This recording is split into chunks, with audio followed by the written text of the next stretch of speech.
Le sprinkler, Mimi. Essayons d'outiller les quelques Scrum Masters, Coach Agile qui écoutent le podcast.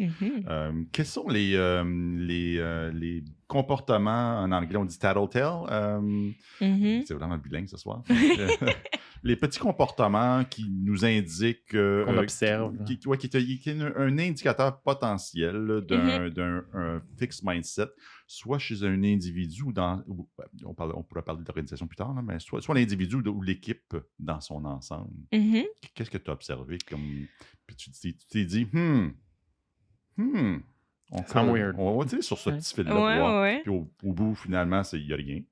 Ou au bout, il y a un éléphant, un fixed mindset violent. Là. Mais par exemple, la première chose qui me vient en tête, c'est les gens, peut-être, quand tu arrives par rapport à un changement, que ce soit un changement dans l'équipe, un changement organisationnel, puis qui peuvent avoir une réaction négative par rapport à ce changement-là. Parce que souvent, quand on voit le changement, on le voit en termes de qu'est-ce que je perds et non qu'est-ce que je gagne. Donc, souvent, le changement, quand il arrive, tu es reçu, tu dis « moi, j'aime pas ça. » J'aime pas ça. J'étais bien avant. Là, je serais plus capable de faire ça. Je vais perdre ça. Puis là, faire comme, OK, minute. Ouais. Qu'est-ce qui se passe là? Puis comme déballons tout ça ensemble, regardons ça ensemble. Fait que souvent, cette peur-là du changement, justement, qui va peut-être pousser, comme on disait, la personne hors de sa zone de confort vers quelque chose qu'elle ne connaît pas. Ça peut être un signe qu'on est dans un fixed mindset. OK, ouais. Puis les amis, ça demeure des indices potentiels. Là. C'est pas, c'est des opportunités pour un Scrum Master de dire « what if ». Creusons un petit peu, posons des questions ouvertes, puis voyons qu'est-ce qui émerge. Regardons si c'est une exception ou un pattern.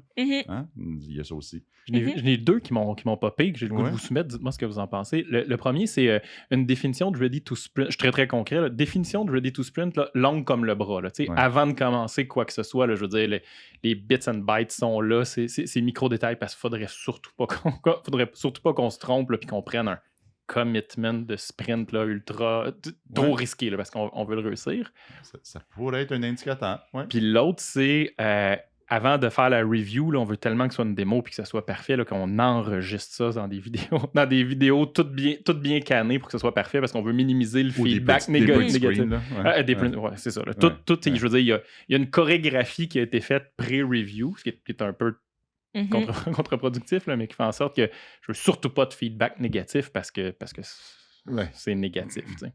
Mais oui. Oui, mais tu amènes un point, le review, la capacité d'accueillir le feedback des développeurs. Si tu as un feedback d'une partie prenante, puis la réaction immédiate, instantanée d'un développeur, c'est... Oui, mais... Ben non, ben le requis disait ça, le requis faisait ça, puis non, puis non.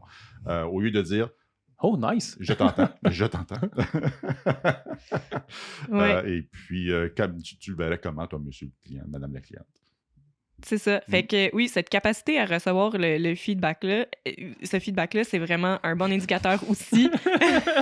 On suit le plan, c'est bon. Ouais, c'est un bon indicateur de voir, est-ce que je suis dans le fixe ou dans le growth? Parce que, puis là, on donne l'exemple dans le fond du review, mais ça peut être dans n'importe quel contexte. T'arrives, je te donne du feedback, faire comme, hey, là, il s'est passé telle chose, puis après ça, non, je suis pas d'accord avec toi.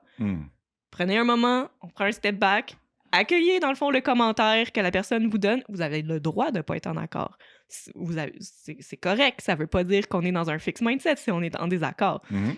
Mais d'ouvrir la discussion sur ce feedback-là et apprendre à l'accueillir et à l'intégrer comme un outil, dans le fond, de développement personnel. Oui. Je pense qu'il y en a plusieurs. Hein. Plus qu'on parle, plus qu'il y en a qui pop dans ma tête. Là. Si on parle de pratique d'ingénierie, par exemple, il y a un nouveau développeur qui arrive tout primé au coton, il dit « Hey, la gang, on fait du TDD. » Je marche pas ici. Non, moi, je suis pas capable de faire du TDD. Je peux pas tester quelque chose qui n'existe pas encore. Là. Ça n'a pas de sens. C'est trop long. Ça me ralentit. C'est contre-productif. Ça peut être il y a peut-être raison, le gars, là. Ou la fille, là. Mais c'est quand même un indicateur qui vaut la peine d'explorer. Ouais. Puis peut-être proposer, je commence pour proposer à l'équipe. Faisons un genre de mob programming en mode TDD ou un kata, ou peu importe. Essayons-le juste avec une story, par exemple, voir ce que ça donne. C'est ça. Parce que des fois, t'amènes ça sous forme de concept, de théorie, puis là, les gens sont comme « pas sûr ».